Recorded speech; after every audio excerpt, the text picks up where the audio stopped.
Johnny and TheGreg. Welcome. So, just getting in. We had a talk with guys from the Pullbox post C2E2 show. Yeah. We talked to Andy and Eric.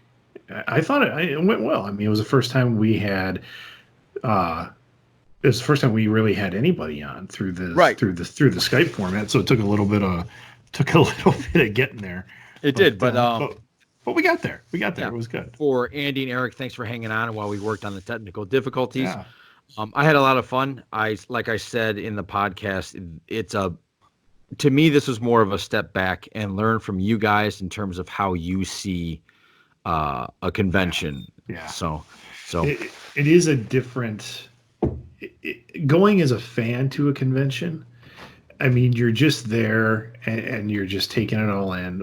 If you're there with, I think with any kind of outfit, like if you're there doing press, if you're there doing a podcast, if you're there as a professional walking around, you do see things differently. And it was different for us this year, and we talk about this in the podcast. We were only there for one day. I'm usually there for 3, and trying to squeeze all those different tasks, emotion, like type of feelings into less than 8 hours was tough, but we got it. So So thanks to Andy and Eric again. Hopefully we can have them on.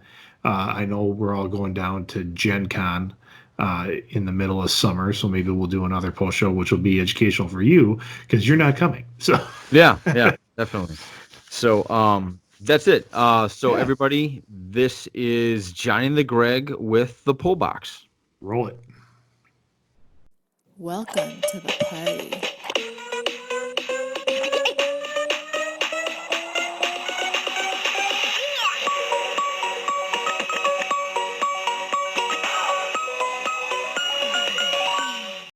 Boom. Welcome, everybody, to Johnny and TheGreg. We've got special guests here from thepullbox.com. My current stopping grounds, project over here. We've got Andy. We've got Eric. We all just came back from C2E2. This is our C2E2 post show. Welcome, gentlemen. Nice. Thank you for having us. Yep. Thanks for being here. My C2E2 mug from a couple of years ago. Very nice. So, we got back. What did you guys think of the con? What was your overall impression? It was a great con. I always enjoy C2E2. This year they did where it looks like they sort of spread out the main floor a little bit more, and I think that really helped with crowd control. Yeah, I had a great time. I thought the spread in the con itself, the exhibit floor, was really, really much better done this year than in the past couple of years. I gotta say, it was really. You're absolutely right. It was spread out, but I was only there on Friday this year. I had some family stuff that popped up that because they moved the con to February, it was just a bad time. I was only able to be there on Friday, and that, like, even just walking in, I immediately had anxiety of like, how am I going to do all that I do in a 3-day weekend in one day? And the fact is, I couldn't. I was going to say that's easy. You're not. Yeah, right. And it hurt. I mean, being able to just go through Artist Alley like the full walk up and down like one time, it was stressful. I'm like looking everywhere.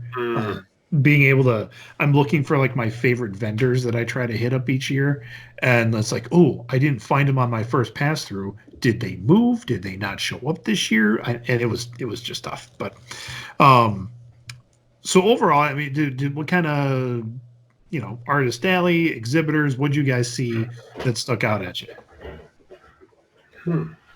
Well, I'm always a huge fan of Artist Alley. And it's easily my favorite part of the con. Why is that? I just really enjoy being able to interact with some of the creators, be able to see what they've got coming out, in the coming months. To just be able to kind of see them as human beings. What I love about this era and being able to attend cons, because I never did that as a kid, is I never had a connection with the folks who created the books when I was a kid and an adolescent. Now I feel like I've started to develop some relationships with these people, and I could put a face to the comic as I'm reading it. And I kind of see where some of the stories are coming from. And that Artist Alley is great for that. Not to mention the fact that you get some really, really cool art. Oh yeah. Yeah, that's one thing that I noticed kind of following Greg this year was how well he knew everybody walking up and down Artist Alley, and you could tell that Greg's had, and I'm sure you guys are the same way, where you guys have built these relationships. I mean, they were looking at him like, oh my God, I remember, like they were talking to him like back in college, and it was really cool. Coming from my perspective, I'm a fan. I go there, I feel that I just need about 5 hours there and I'm good. And it's so interesting listening to you guys and how that's not nearly enough time. And it's kind of like how I was telling Andy before the podcast that this is kind of like, I feel like I'm talking to if you could put this into an NFL type world, I'm talking to people that have played the game or look at the game completely different than the way that a casual fan would look at watching a football game. You follow what I'm trying to say. So most of the time, this is the most I'm going to talk today, but because I just want to hear you guys look at everything. So and I enjoyed Artist Alley, and I enjoyed talking to the exhibitors, the people behind the booth for a lot of the indie books or indie companies that are out there. I also enjoyed talking to the folks who are there who run their own comic shop, who come in. They're probably our vintage, and when I say our, I mean maybe Andy and mine, a little bit older. So we're able to talk about some old school stuff, and that's pretty enjoyable to me. This year is the first year in a long time that I really enjoyed the panels. I went to about 6 different panels, and I really enjoyed that. So whether that was catching up on the new DC or the new Marvel news, or randomly passing a panel I didn't know what it was going to be, and it was like a robotics league from Chicago, which was a blast. It was like a low-tech robotics league. It was a blast. You mean like BattleBots type thing? Yes, like BattleBots, except that I want to say it's and eventually I'll come up with a league name, but like they had to build their bot for less than $20, and it had to be less than 12 inches across. So you had some high-end engineers who were trying to do things with string and bubble gum, and it was a blast. That's interesting. That's cool. Yeah. So if we can just touch on the panels a little bit, you said you attended about 6. What jumped out at you in terms of like, news from big companies, small companies, creators? The DC, what really jumped at me from DC is the emphasis on a much more serious and even horror books. One of the panels I went to emphasized the new Joe Hill books. I think the imprint's called Hill House. And it's DC, it's stories written in comic book form coming from DC that may or may not exist within the DC universe. So are they like, because like Vertigo used to be there in print for that, but is it going to have that kind of Vertigo feel, do you think? Or is it going to be more? This is headed by Joe Hill, and I think this is going to be straight out horror. Like one of the titles was called A Basket Full of Heads, I want to call it. Oh, gosh. Well, and for those of you that don't know, Joe Hill is the son of Stephen King. He wrote Locke&Key, which is a great book. It's tearing up Netflix right now. Yeah, have you guys seen that? Oh, yeah. I binged it in a weekend. Okay. I'm in the middle of it. So what do you guys think? Great. What's the It's really consensus? Yeah? I like it with the understanding I am not the demographic they're shooting for. The late 40s guy dad isn't who this show is for, but I'm still really enjoying it. Okay. And it has a fairy tale aspect that, in the sense of like, if you're going into it trying to find plot holes, it's a horror stories about magical keys that do crazy ass things. You're going to find some plot holes. Sure. just go for the ride and enjoy it. Okay. Yeah. Sorry to interrupt you, Greg. Go ahead. Huh. Well, along those lines, I mean, Netflix is kind of really tapping into that comic market. I mean, they're finding, and I would almost say how the pull box, like when we started that, our focus was Artist Alley, our focus was independent books. It seems like Netflix is taking that to, of course, to the nth degree because they're Netflix and Right. doing that. They're finding those stories like, the world wasn't clamoring for a dark Sabrina the Teenage Witch. But then when the Archie comics did it, and then Netflix said, we're going to make a series out of this, and then they've done that with Locke&Key, I just kind of wonder where else they're going to take that. But anyway, we're getting off track with that. That's kind of what we do with this. We have weird conversations. It's our sandbox. We're just going to play in it. Sure. Well, and you mentioned, Greg, what's kind of the new Vertigo, and I get the impression DC's new Vertigo is their Black Label line.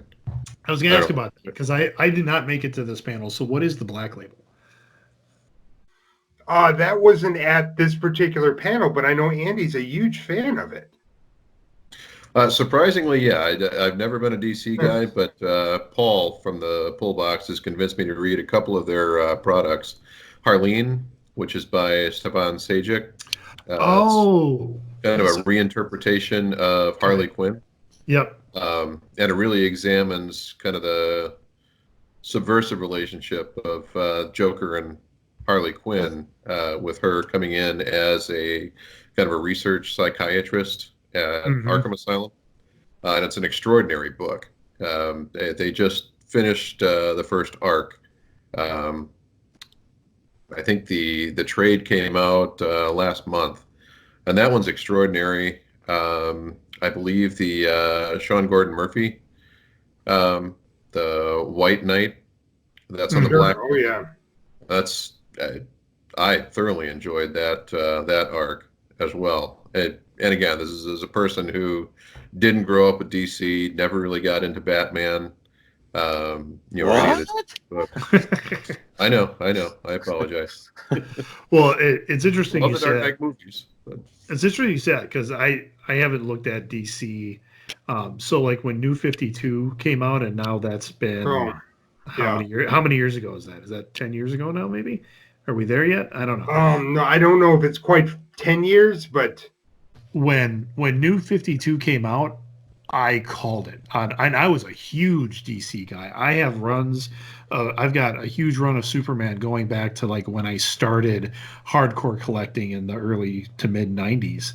And I've got it up until like that New 52 point where I'm just like, they're going to do a reboot. I'm done. I completely dropped DC.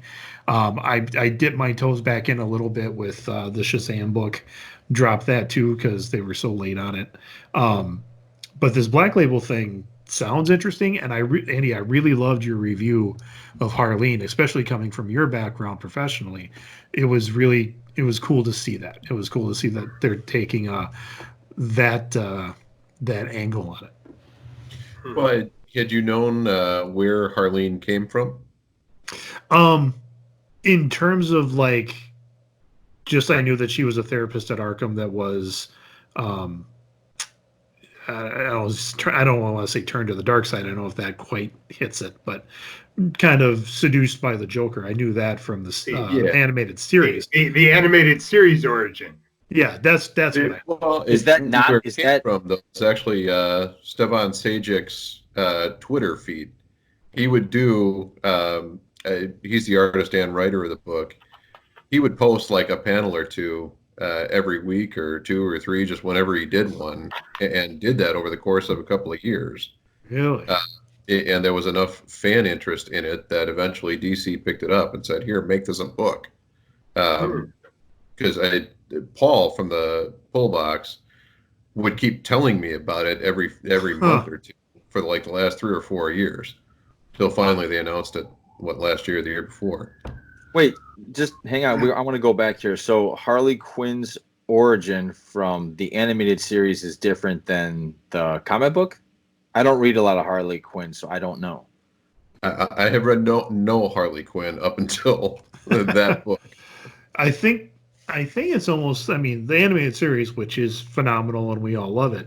I think this is just like a darker update. So is it like Hannibal Lecter, Agent Starling? I don't know. I don't know about that.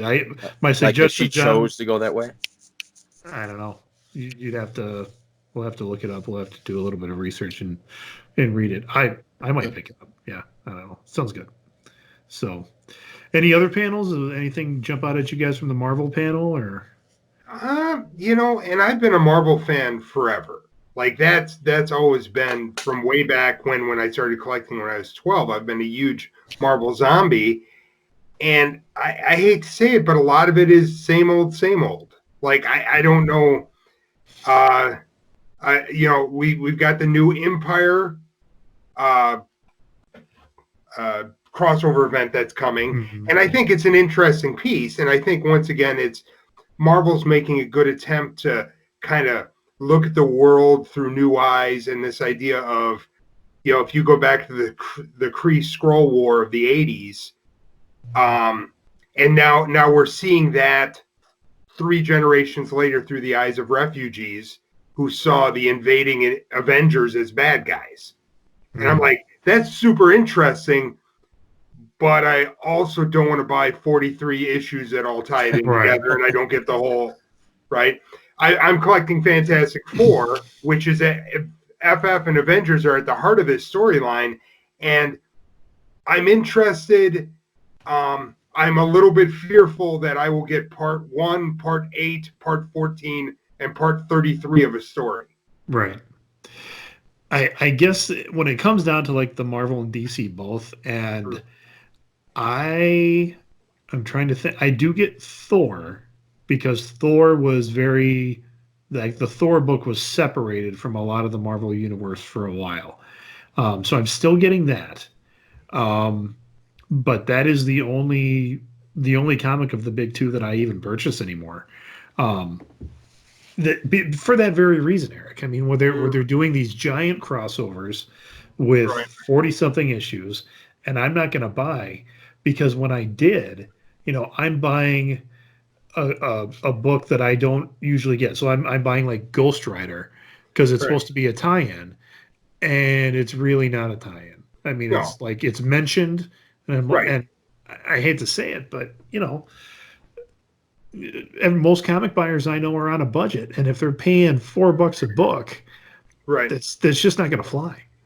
Well, it's the same model they used all the way back in Secret War and Secret Wars 2, back in the 80s, where you got the main story and then you got like 3 panels worth of tie-in, but you should still buy all these other books. Right. Yeah. I feel like, Andy, and you're going old school for us, but I feel like they started that with Secret Wars. Secret Wars 2, I think, is when they started that.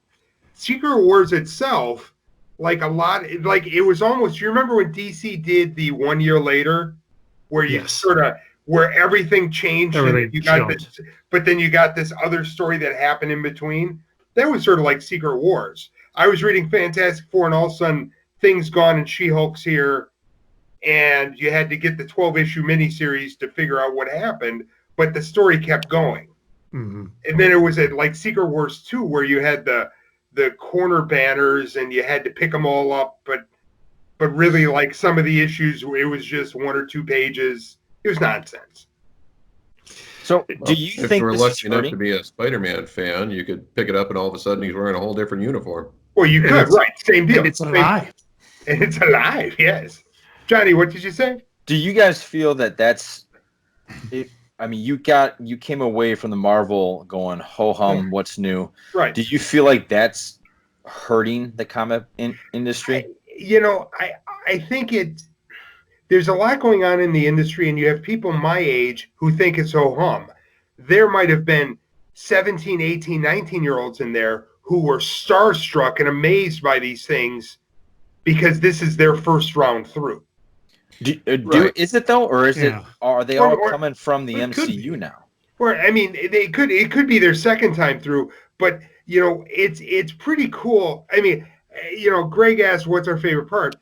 of C2E2. Well, another great part of C2E2 is just meeting other fans, meeting other people in my same tribe. Yeah. Right. Yeah. So being in line, or even like in the morning when we're in the big herd, right? We're in the big stalls going through, talking with either people my age or talking to a 17-year-old who's super excited about whatever the newest thing is. Yeah. And I'm sitting back because I'm not trying to yuck their yum, but I've seen that 14 times, but they're super excited. So why would I take that away from them?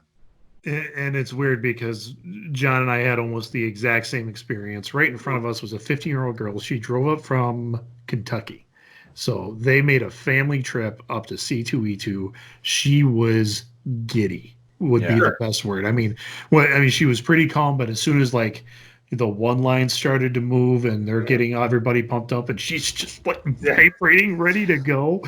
And like her dad, who was about, I'm going to place him somewhere in his 40s. I didn't really want to judge where, but was just kind of like, I'm here to see some classic people, get some books signed, hit the sale floor to buy some stuff, maybe fill in some gaps. So and then you had who I think was like her uncle, who was in his late 20s, early 30s, and he was a roller cart guy. He had stuff. He had, and if you've read Andy's pieces on how not to do a convention, this guy was solidly in that spot. I mean, we were there Friday morning. I don't think he had showered since Monday.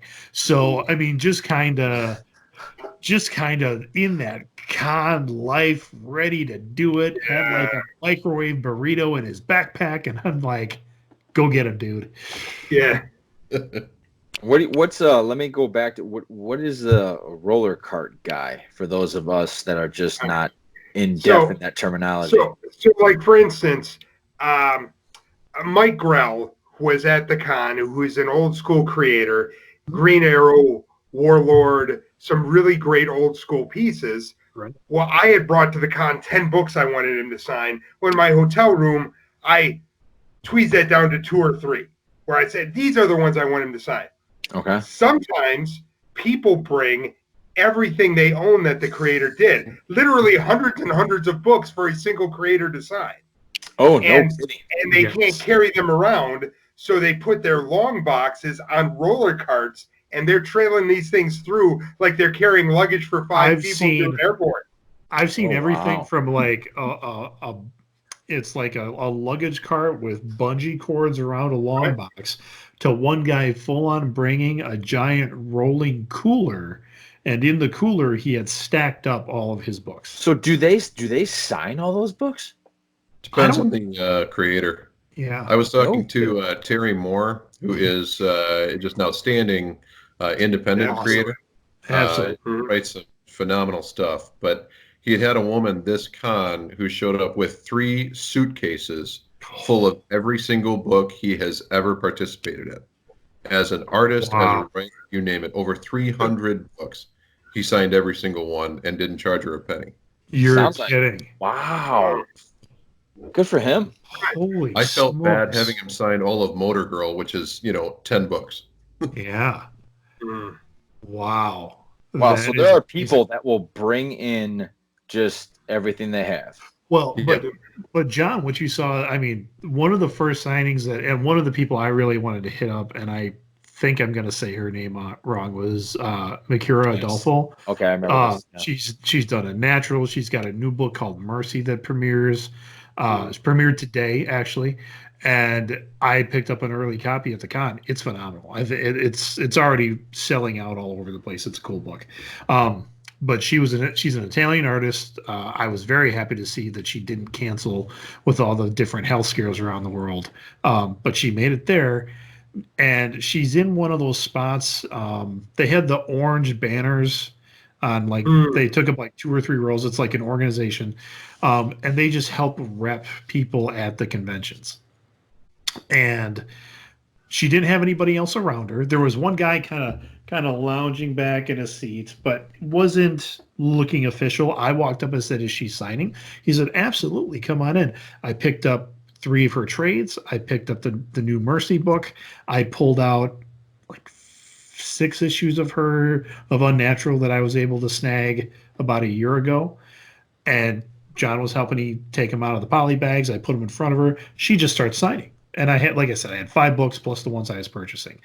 Out of nowhere, this woman appears and says she's only signing 3 books for free, and I was like, oh, and she had already signed like 5.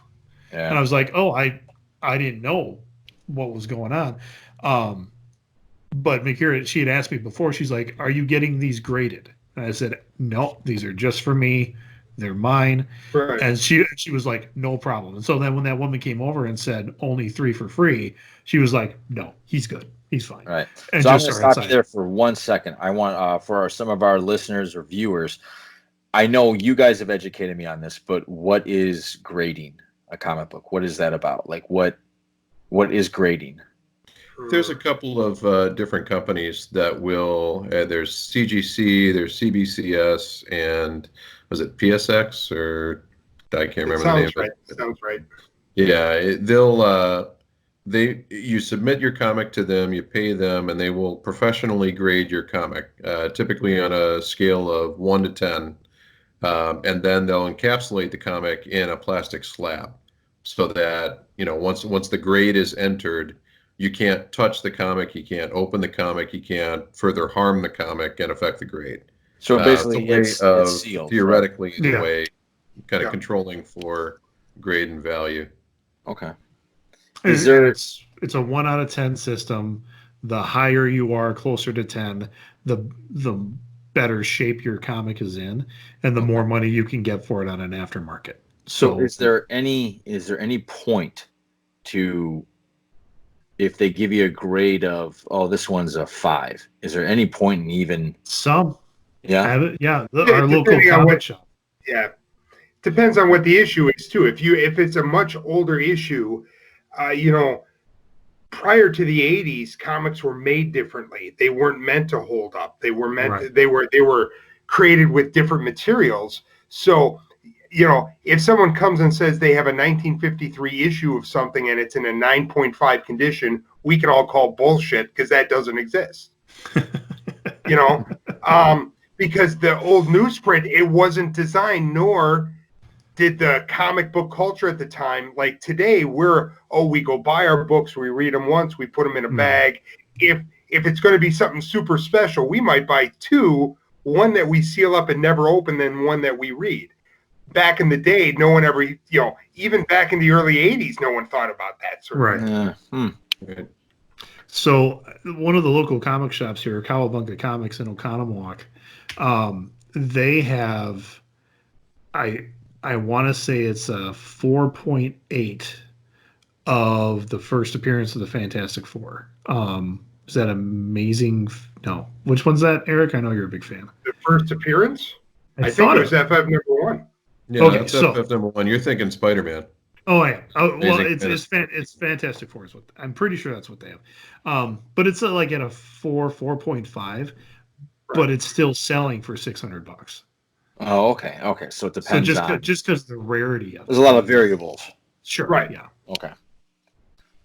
So, because I was keeping these just for me and don't plan on getting them graded because I'm just not into that. She signed all the stuff for me and it was fine. But that person that was working the booth, she was on top of me. Like, there's no way someone could have came up with even year 10 comics to get signed. She would have charged me. It would have been like $5 a book, I think. Well, and a lot of creators will they won't necessarily charge themselves, but they'll ask for a donation towards the Hero Initiative or Comic Book Legal Defense Fund, that kind of thing, which are charities for impoverished, I guess, creators, that kind of thing. And really that it's a method of controlling against people showing up with 100 books and then turning around and selling it on eBay and making money off of the creator, giving anything back. Either you guys ever stop at Neil Adams' table? Oh, here's Yeah, Andy's absolutely. good story. All right. Yeah. All right. What? Yeah, I got a happened? real fun story from last year's C2E2. Yeah. So I had a couple of old Conans, and Neil Adams was part of a group who did the inking for the Conans back in early to mid 70s. So he's Wait, not actually listed independently, but he was involved in some of the comics, and I had two Okay. of them. So I brought him to his table, just thinking, well, how cool would that be? I got Neil Adams signed on a couple of old Conans. It's one of my favorite comics. And he's already signed the first one. He's most of the way through the second one, and he says, and this is $50 a piece, right? Oh, what? Yeah. Oh, If Wait, he was wow. he was telling you to Art, charge. He was saying basically it's $50 for me to sign my name on this. Yeah. after Per he had book. already signed After two. he had already Oh, signed. book. Oh, after he signed it already. Yeah, I must have Yeah, missed that. two Sorry. of them. Oh my Oh, gosh. Yeah, he So- would sign so one the- free item if you bought art from him. So the But he tells question me this is, after he's already signed the books. did you pay or did you? Well, I was stuck. I'm not going to stiff Neil Adams at his table. Oh, So, that's yeah, I paid wow. wow. and won't be going back to his table again. Yeah. Well, and Yeah. Neil is, I mean, obviously a legend in the comic field. Everybody knows Right. that. But I mean, when you're walking up and down an artist alley, or really any of the other places, and they have prints, so reproductions of art that they did, $10 a piece. Okay, cool. I have no problem with that. You go up to Neil's booth, and one print is $60. Right. And really?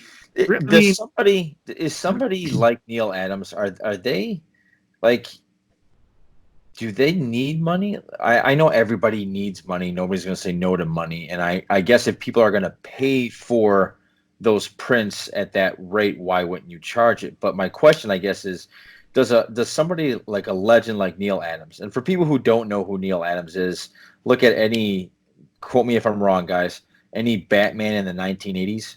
That was pretty much him, right? His artwork. And a lot of other stuff. Right. Yeah, he did a You- ton. You'd have an easier time counting the books he didn't work on in the Okay. 70s. Yeah. So he's a Right. he's a titan of the Right. industry. Are they middle class income? Like what do titans of those industries make?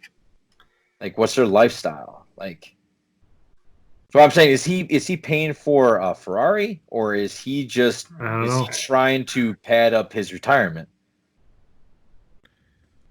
Nobody knows.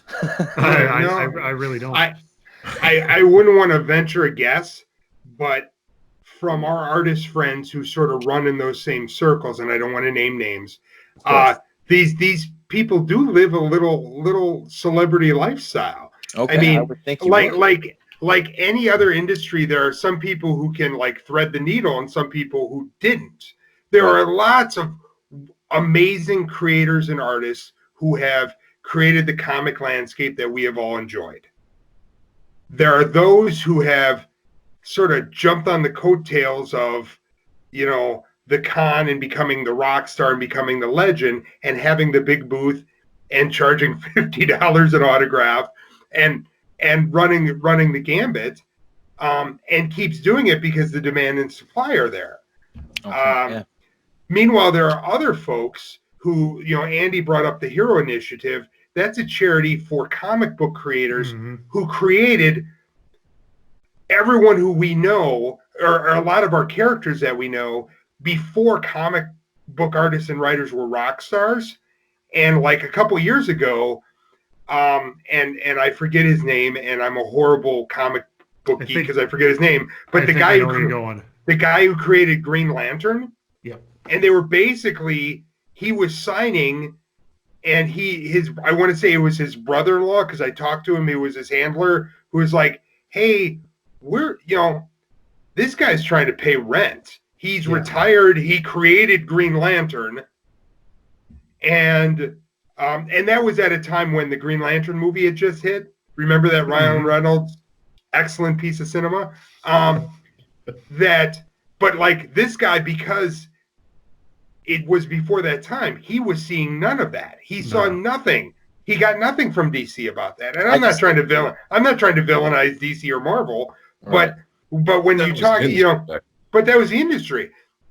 And you always had people like, you know, Greg's personal hero, Stan Lee, who was able to kind of work the system. And everyone knows who Stan Lee is.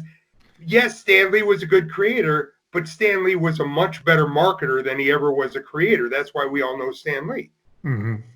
At least that's my opinion. People are going to hate on me, but that's what the truth is. That piggybacked off of, I guess my question is, I was wondering something like that. So right. I think you have creators out there who have multiple houses doing incredibly well. I'll bet you have classic creators who are really struggling, and you probably have a bunch in between. There was one creator who I met this weekend who I loved his stuff, and he looked me in the eye and he said, "Thank you so much." And I bought some books and some art from him, and I think he authentically thanked me for that. And he said, "Thank you, because I'm going to enjoy a really good dinner tonight." Like, it was very surface for him. It wasn't, it was like, "Hey, thanks for stopping by. I appreciate your love, but like, man, I'm just drawing superheroes." Yeah, moving on. And sort of moved on. Okay. So how do you feel about I that? think you have seen- Sorry, Andy, go ahead. I think you've seen a shift in the industry in terms of creators where they have to be much more savvy business people now than what they were back in the day. You look at some of the creators of the 70s, 80s, you know, even into the early 90s, and they were employees of the comic book company they wrote and drew for. And so anything they produced was owned by the company. You know, and so any residuals, any marketing of that character, that didn't go to the creator. It went to Marvel Comics or DC Comics or whatever. What you've got now are a lot more people who are working to have creator-owned properties.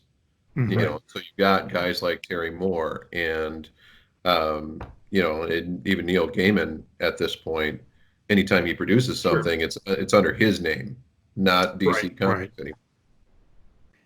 Andy, that was a very good ventriloquist impression you did there. That was outstanding. You froze, Andy, while you were talking, so it just looked like we just had this beautiful profile.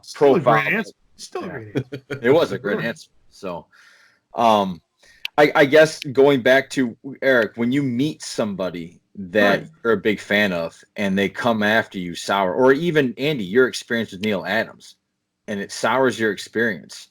Is that something like, how does that affect you? Because I remember Lou Ferrigno, for me, that kind of ended, and I was that dude. Yes.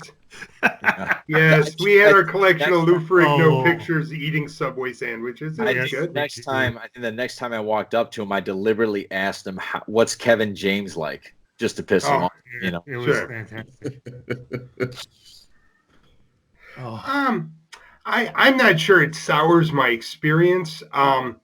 Outside of, I'm not, you know, I probably wouldn't go up and buy prints or books from their table again. Yeah. You know, since we're naming names, you know, another big modern legend, Rob Liefeld. Yes. Right. He is absolutely like, you can't talk about comics in the 90s without talking about Rob. Yeah. Everyone at the con, if they've been around, you probably has one story of, Rob's a real douche. Like, sorry, I don't know. Like, is that appropriate on this podcast? Absolutely. We're just having a conversation, and you're giving your opinion. Yeah. Like I've seen that where, like, he came to his own signing late and then cut off the line because he had things to do, and these were people who had waited in line 3 hours for him, and I'm like, yeah. So you're okay, because I was with you at this. I know. Take us back. You're leaving out the piece de resistance of his douchebaggery. And he comes up and he does this whole, I'm only doing 10 sketches. Like, he tells his handler, tell everybody I'm only doing 10. So they count back 10 people. The 11th person is I believe it was a girl. Yeah. Was a huge Deadpool fan, used a wheelchair. And that's like that was his cutoff, was I'm sorry, fan with disabilities that has waited here 3 hours because I was too drunk and hungover to get my ass up here on time. You don't get a sketch, Right. and That is a douche. and like everybody was like, "Oh my god!" Like, What's his name? Right. Rob Rob Liefeld. Rob Liefeld. You're a And douche.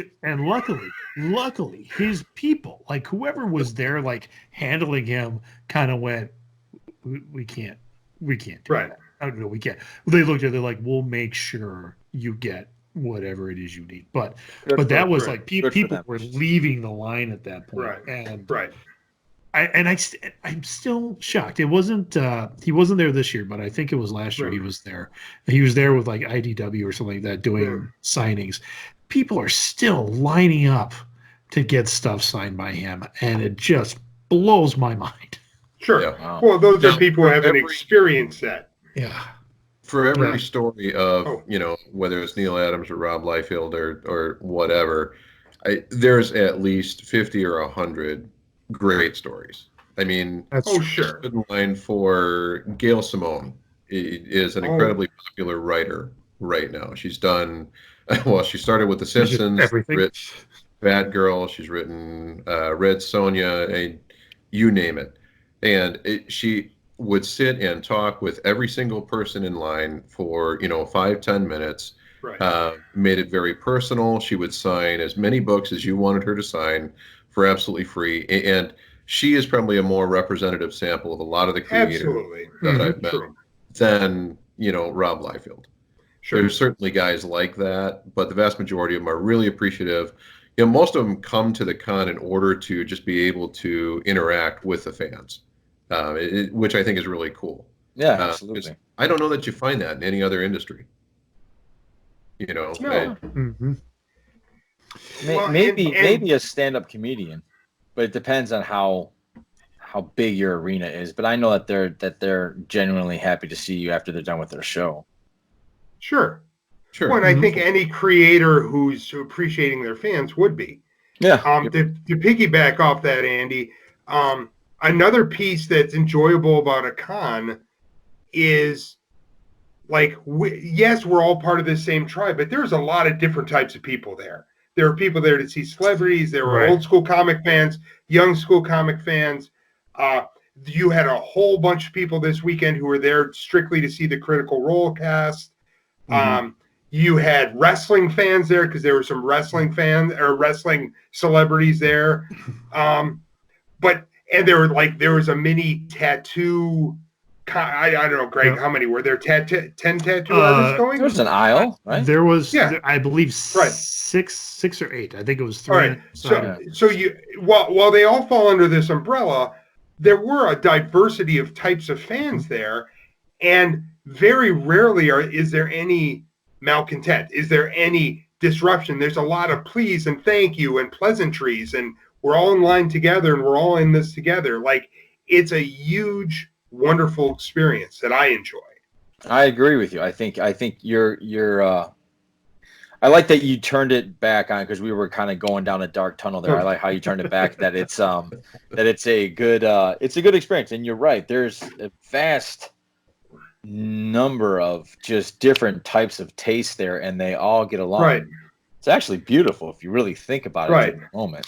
Well, and C2E2 as a whole, I mean, everything starts, or this whole thing started with comics, and obviously we're all comic fans here, so that's what we've talked about for the most. But Eric's right. Role playing in general has become huge with D&D making their resurgence. Galloping Ghost had a giant free arcade in the back area of the show. Cosplay is a huge deal. Like, cosplay was always big, like they would just show up, but now they're taking over, and like, here's the cosplay corner of the show where you can go and talk to other cosplayers, you can talk to professional cosplayers, get your tips. They've got their own set of panels, and so like C2E2 and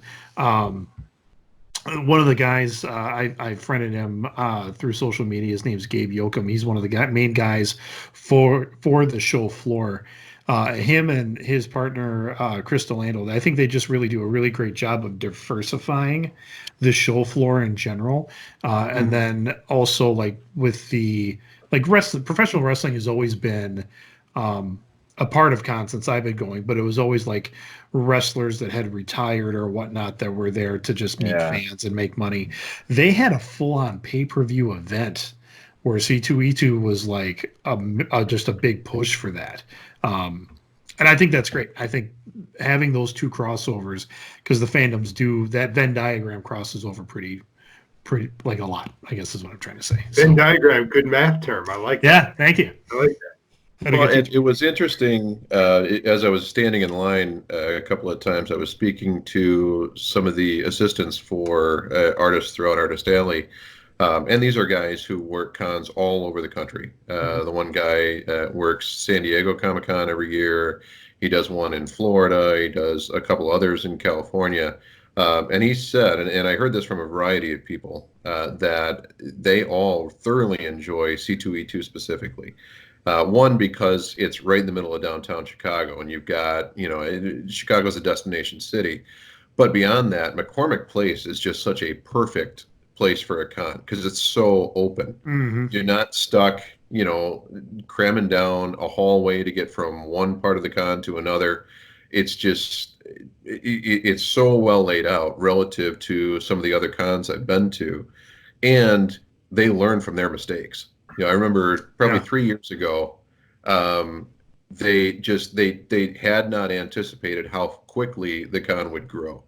And so the alleyways, the passageways between booths were way too thin. And on Saturday in particular, Saturday is always the most well-attended day. Sure. It's the cosplay specific day. And it's just the day most people have off to go to a con. And it was insane. I mean, you really... I was getting claustrophobic and wanting to just start shoving people. I got bumped so many times that day.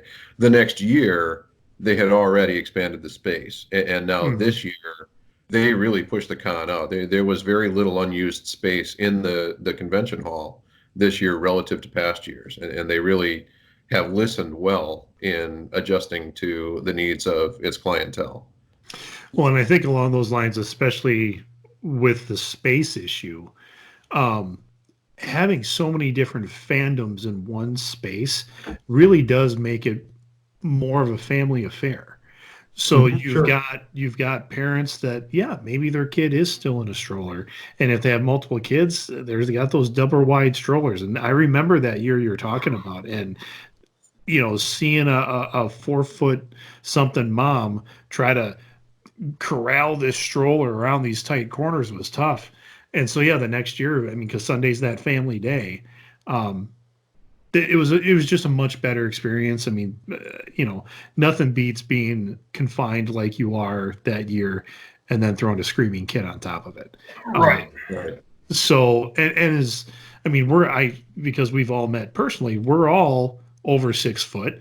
If you're getting that tight space, you don't want to step on a kid or anybody else that's, below your shoulder line, and you're not looking at them, and you're like, oh, sorry. So, can I throw one design piece from this year on the floor that I really appreciated that I had this 180 on? The beer tent. What? The beer garden? Well, yeah. Well, let's talk about that, though. Let's talk about that, right? At first, I was really... So what they have is they have this beer garden / oasis with tables and a much softer, so if you need a place to sit down, yes, it was a beer garden, but yes, there were a lot of families there, and yes, they had live music and they had trivia contests. It was a really pleasant thing. Now, initially, I was distracted by it because of who I am. I hit that con, and I like to go, I want to make sure I hit every row and column, right? Like, I start row A, up and down, column 1, up and down, and this thing's in the middle, and it disrupted the order for which I wanted to do the con. But by Saturday, I was like, so what Eric is saying, he's an alcoholic. Well, but I was like, this is really brilliant, because no matter where you were at the con, let's imagine you had kids there, or you had you've been on your feet for 12 hours or whatever the case is. And you just, like, you weren't that far away from now. I didn't partake in the beer garden because I'm not a big fan of like $14 beers. But I did go and have a seat, especially like after I bought a bunch of stuff and I sort of needed that, like just that moment to kind of reconfigure my bag. The recombobulation area. Right. It was super pleasant. It was awesome. Good C2E2. If you're watching this, good job. To combat the up down thing, I was kind of the same way. I'm like, no, it's cut me off. John was like, fuck it, and he just like went straight through and just cut through the whole thing. Right.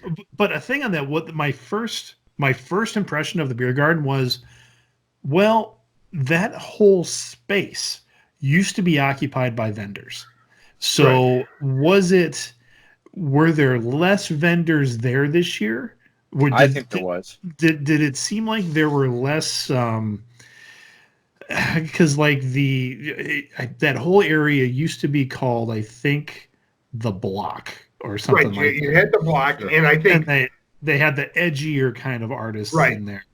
Right. And they had traded out for the beer tent, which I think it was a good trade, but did that show that maybe the con had shrunk?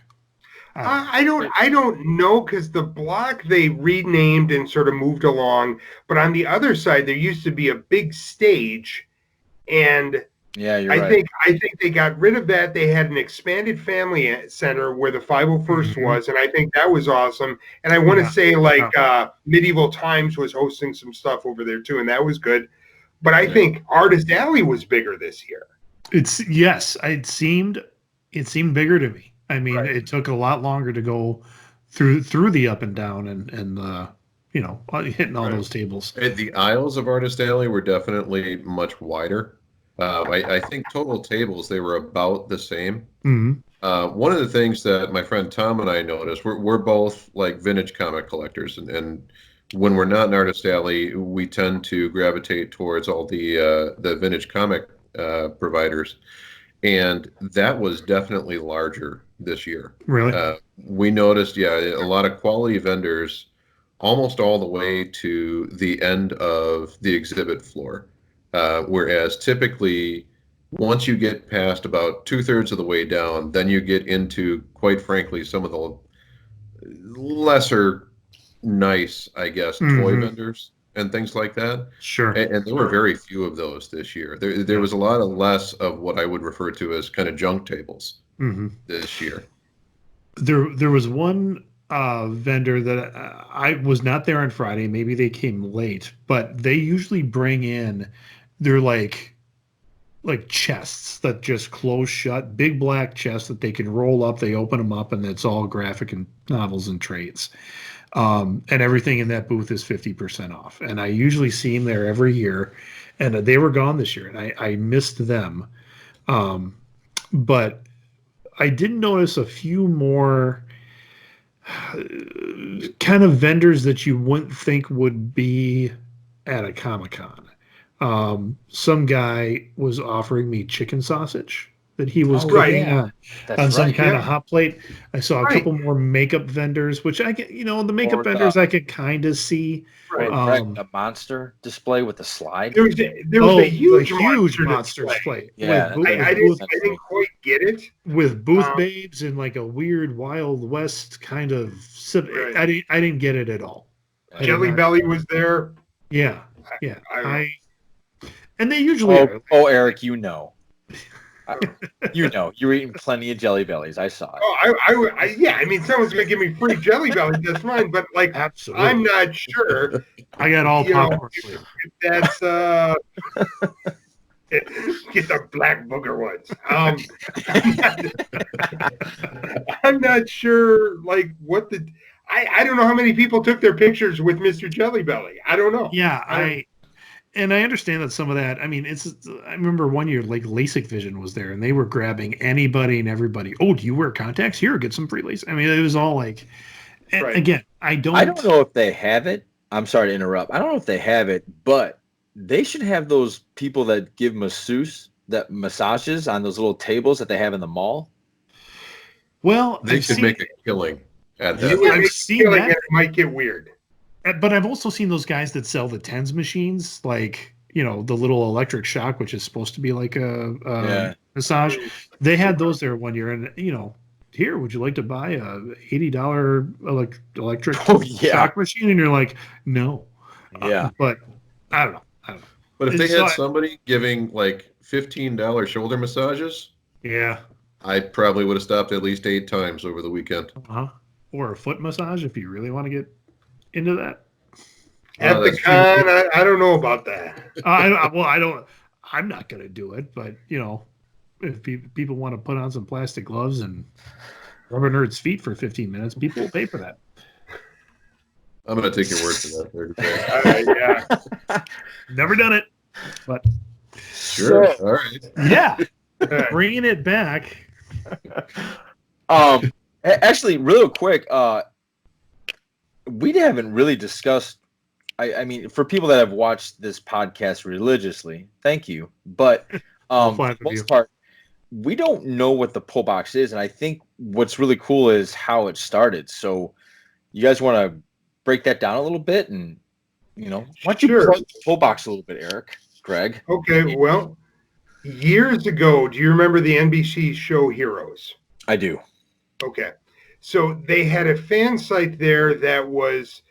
It was sponsored and sort of officiated by NBC, but they didn't actually run it. And I forget what the guy's name was, but it was Heroes NBC. What was it? HeroesTV.com. HeroesTV.com. There you go. And we were moderators on that site, and we had little sideboards, and mine was called Strong Bad's Pullbox, and that went well. Like it had a following, and so did other ones. But as the show's popularity declined, like right around season 3, like mid to the end of season 3, like looking at the stat sites, Strong Bad's Pullbox, and Strong Bad was a character from Homestar Runner that I blatantly ripped off at the time, but that had more popularity and more hits than some of the main hero pieces to the site. Okay. And then at the time, I got the name, and it was interesting because when I got the domain name, a guy contacted me about a week later and said that he was about to get that domain name, which was interesting, but up and running for about 13 years now. Right, and it was you and Greg that started this, and it just kind of expanded type thing? Well, right. Well, we started with, like, I was I had the original one on HeroesTV.com. Greg wrote with me for a while, and then Mike Prohaska came on. He's a game designer is he out of Madison now? I don't know where he lives. I think it's still Waukesha area. I believe I've met him a couple of times. We had various writers come on and off for a number of years. Susan, who is out of Minneapolis, wrote for us for a while. And life happens. People fade in and fade out, and you write high volume for a while, then you write low volume for a while. Yeah.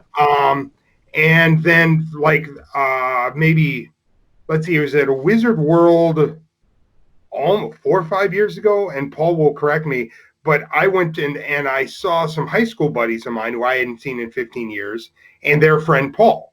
And we were just talking about it. And I said, well, I'm here, and they saw my press pass, and we were talking about it. And I gave them all my business cards, that if any of you want to write for the Pullbox, we get more PDFs of comics than I can read a month, let alone write about. Like, there's no way, if we were all doing this full time, I don't think we could cover everything. Right. So I want to pause you for a second here, because I think what the niche you guys found how to you weren't hitting the big guys like Dark Horse or Marvel or DC. You were getting everybody. It was like you were giving the little guy his chance to shine. Yeah, the real push for the Pullbox is that we always thought that the real talent of a lot of those comic conventions rested in Artist Alley, and one of our first big gets was a guy named David Peterson, who wrote a book called Mouse Guard. And it was one of those things, like, we were one of the first to cover his books. And it was that idea, like, we hit them in Artist Alley where they're doing self-produced stuff, and then eventually they make it big, and then they would remember us when they were working for like major companies and stuff.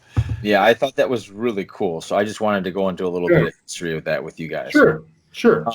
Andy, how did you find these people? Well, actually, I kind of grew up with Eric and the guys he mentioned running into at the Wizard World. Oh yeah, on purpose, or were you forced? What's that? Was it on purpose, or were you forced? I know there were a lot we were of pretty much lines where forced. team do. Okay, that's what I thought. Okay. Yeah, public middle school and high school, you know. Yeah. Nerds. Andy and I were talking comics, I want to say, in 7th grade. Wow, that's pretty cool. That's really cool, I think. Yep, McKinley Middle School in Racine, Wisconsin. Okay, cool. So that it's kind of cool how it grew. You know, I remember you guys first telling me about it. I'm like, oh, that's cool, and I never really understood what it was. But as I started, you guys started getting press passes, and I just found out. I just found out this year that there's a big difference in people actually look at your pass, like what you got on your pass. And I didn't know that. So, all right, Eric, don't you have you just kind of got done with has that is it a role-playing game? Or okay, can I do the shameless plug? Is that okay? Absolutely. Yeah. Okay. So for your listeners and your watchers, by day I'm an educator. I've been an educator for 20 years. By the way, people, he's the only person that I actually enjoyed math with. Go ahead. So in case your viewers are wondering, I got to know Johnny because Johnny was in the very first class I taught at a college level. Johnny was one of my first. Huh? I was a guinea pig. I didn't know. You were the guinea pig. It was you and Robert, and maybe Greg was there, and what's her name? Susan? Right. Yeah, Susan. Yeah. Susan. Yeah. It was some fun times. Yeah. Anyways, so I've been an educator for more than 20 years now, and I have always done role-playing games. I've always enjoyed game design. Being a math guy, I love the idea behind a strategy game and a well-designed game. And so several years ago, I was working with my students, and these were some students who, no one really is super excited about math except for people who like math in the first place. Like, you have a small select group of us who are like, ooh, math, yay. But the vast majority of students are not that. And the real authentic rewards we can give them, which are grades and credit, and you'll do better on your ACT, SAT, and better college placement and all that jazz. There are some students that just the traditional school experience doesn't speak to. And I think that group is growing bigger and bigger every year. There are more students as across our society that are looking at the traditional things and going, "That I don't want that. I don't need that. What do you care?" So one of the ways I connect with my students is because we were all gamers, and we would talk about what's our favorite druid spells, or our favorite monsters, or what's our favorite Doctor Who villains, or whatever the case was. So I developed a series of games, and one of those that I developed to fruition, printing, I called the Descendants of Hedeby. And what this is it's a trade game. It's where you play a crew on a ship in a post-apocalyptic sea, and you make trade routes. And the more points you get from doing more math or having more behavioral targets in class, the faster your ship goes. The faster your ship goes, the more trade routes you can complete, and the more gold you get. And the more gold you get, the more weapons and shields your ship can get. And I kid you not, I have students who are bright enough who, hey, do you want that grade? Do you want that A? No, I don't care. Do you want to graduate high school? No, I don't care. Do you want to do enough math so that you can get big guns and blow the other person in class, their ship out of the water? Oh yeah, I'm all in. Okay. So, traditionally, school has always been a gamification system. In school, we have always bribed our kids with grades or with credits. I mean, no, and that's what reality. No, yeah, Go back to the elementary school. You know, you put Gold your stars, name on man. a list and you get a gold star. And if you weren't doing good, I'd write your name on the board. Like teachers have always done these things for a long time. I just think as students have evolved, they care about those things less and less, or at least there's a growing number of students who don't care. There were always students who didn't care, but there wasn't an out. And but some of these same students are very excited about, you know, when you look at the theory, the theory of gamers, where you have socializers and achievers and killers or battlers, and explorers. So I created a game system that regardless of what kind of gamer you are, you can take your ship and explore the horizon. You can battle monsters. You can battle each other. You can complete trade routes and become, you know, get the fastest trade route, be the achiever. I created a game system where all of these types of gamers can tie in and be a part.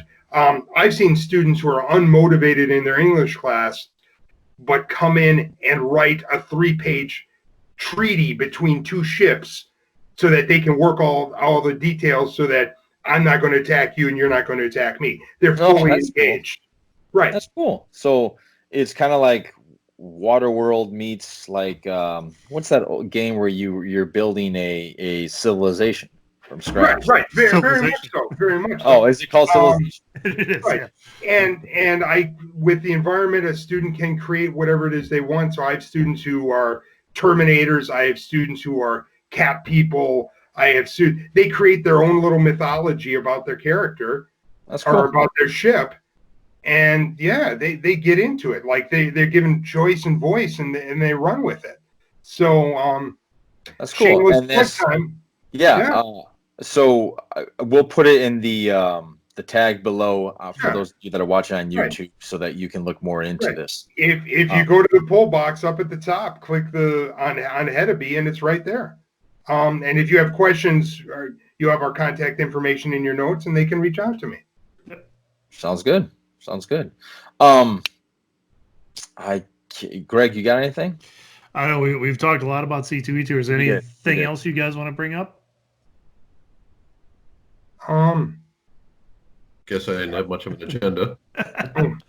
No, that's good. I mean, Andy has a silent agenda, though. Andy's always thinking. He's always doing something. He's psychoanalyzing all of us as we go.